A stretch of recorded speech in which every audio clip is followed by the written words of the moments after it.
بسم اللہ الرحمن الرحیم۔ السلام علیکم عزیز طلباء، آج سیوکس ایف اے پارٹ 2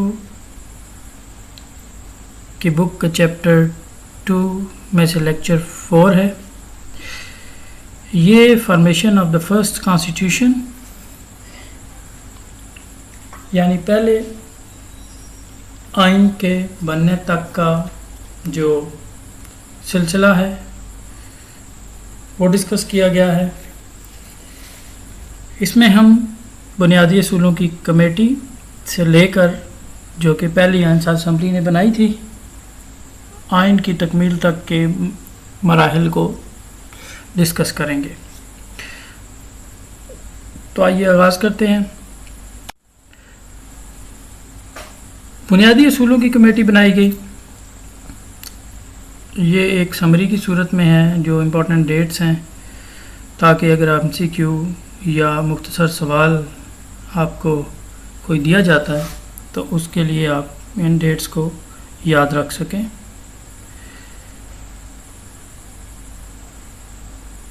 تو بنیادی اصولوں کی کمیٹی نے ذیلی کمیٹیاں بنائیں، وفاقی اور صوبائی معاملات، تقسیم اختیارات، بالغ رائے دہی اور عدالتی معاملات پر اصول طے کرنے تھے۔ ارکان کی تعداد 25 تھی، جیسا کہ آپ کی بک میں درج ہے۔ چیئرمین وزیر اعظم ہوتا تھا اور علماء اکرام کا ایک بورڈ بھی ساتھ میں بنایا گیا تھا مشاورت کے لیے اسلامی معاملات میں۔ پہلی رپورٹ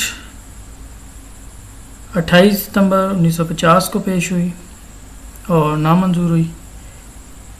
پھر ایک افسوسناک واقعہ ہوا، لیاقت علی خان کی شہادت ہوگی اور آئین کا کام التوا میں پڑ گیا 16 اکتوبر 1951 کو۔ پھر دوسری رپورٹ پیش کی گئی اور یہاں پر جو وزیر اعظم تھے وہ خواجہ ناظم الدین تھے، جو کہ گورنر جنرل کے عہدے سے ہٹ کر وزیر اعظم بن گئے تھے۔ انہوں نے 22 دسمبر 1952 کو دوسری رپورٹ پیش کی لیکن نامنظور ہوئی۔ خواجہ ناظم الدین کو وزیر اعظم کے عہدے سے برطرف کر دیا گیا اپریل 1953 میں۔ پھر محمد علی بوگرا کو وزیر اعظم بنایا گیا 16 اپریل 1953 کو۔ انہوں نے بڑی محنت کے بعد ایک فارمولہ ترتیب دیا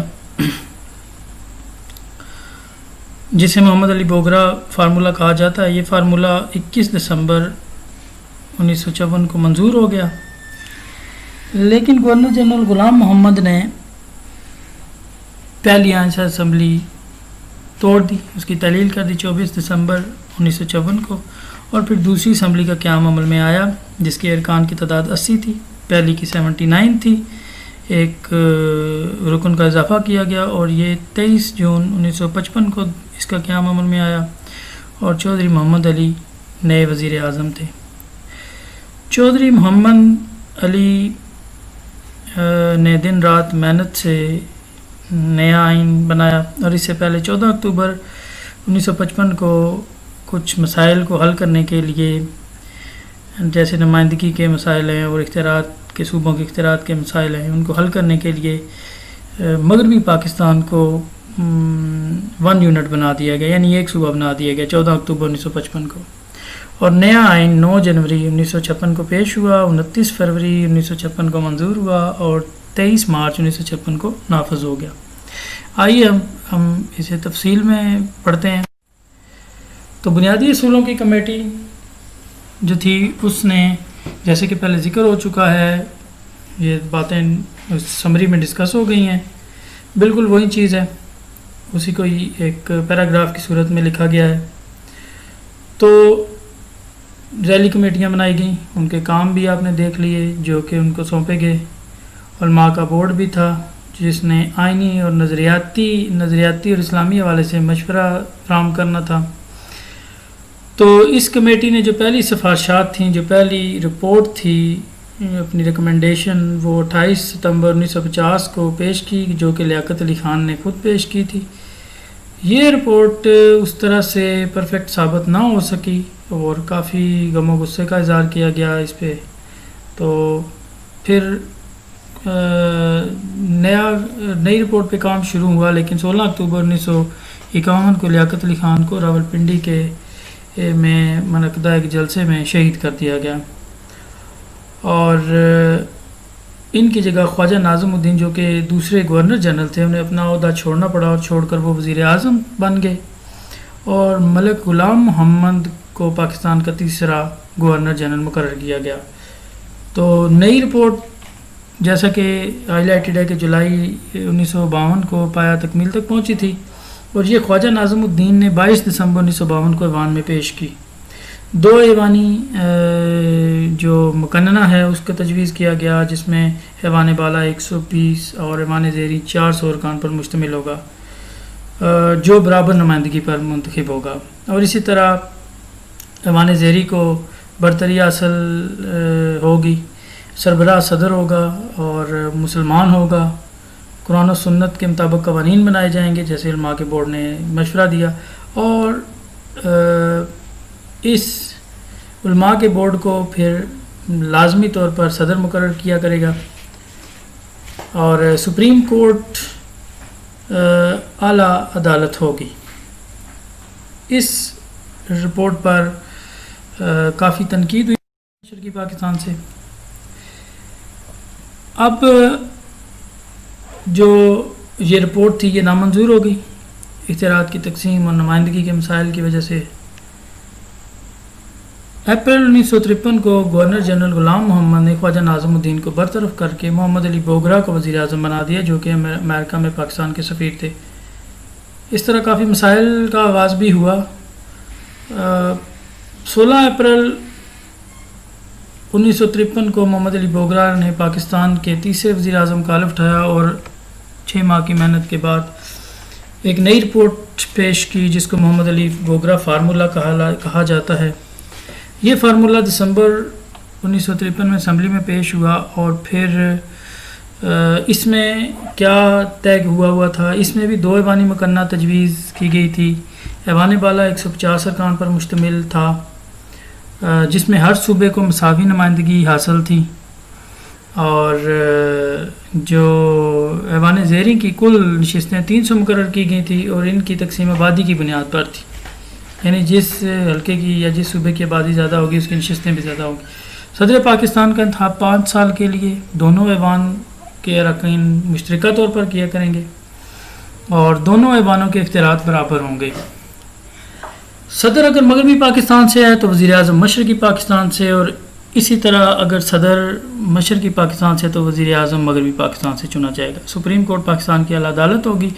اس فارمولہ میں اردو اور بنگالی دونوں کو سرکاری زبان قرار دیا گیا، اور یہ فارمولہ 21 دسمبر 1954 کو منظور کر لیا گیا، اور آئین سازی کا حتمی مسودہ منظور ہوا اس طرح سے، یعنی یہ طے ہو گیا کہ بس اسی فارمولہ کے تحت آئین کو ترتیب دیا جائے گا۔ لیکن پہلی آئین ساز اسمبلی پھر جو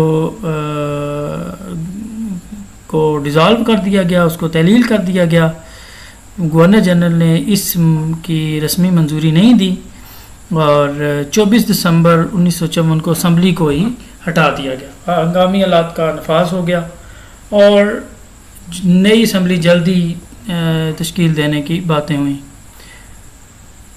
اس موقع پر بھی جو مشرقی پاکستان ہے وہاں پر کافی غم و غصے کا اظہار کیا گیا۔ جو انتخابات ہونے تھے اس میں مسلم لیگ کو ناکامی ہوئی، اور اسی طرح جو پروڈا کا جو قانون تھا اس کو ختم کر کے گورنر جنرل کے اختیارات میں بھی کمی کی گئی اور کی گئی تھی، تو جس سے گورنر جنرل برداشت نہ کر سکا اور اسمبلی کو منسوخ کیا تھا اس نے۔ تو یہ جو چیزیں ہیں یہ آئین کے تاخیر، آئین سازی میں تاخیر کا باعث بنتی رہیں، جو یہ پالیٹکس تھی یہ کافی خطرناک ثابت ہوئی ملک کے لیے، آئین سازی کے کام کے لیے۔ پھر جو دوسری آئین ساز اسمبلی ہے اس کے جو اسپیکر، جو دوسری آئین ساز اسمبلی کے قیام سے پہلے جو پہلی آئین ساز اسمبلی ہے اس کے جو اسپیکر، جیسے ہم نے پہلے لیکچر میں بھی دیکھا تھا کہ مولوی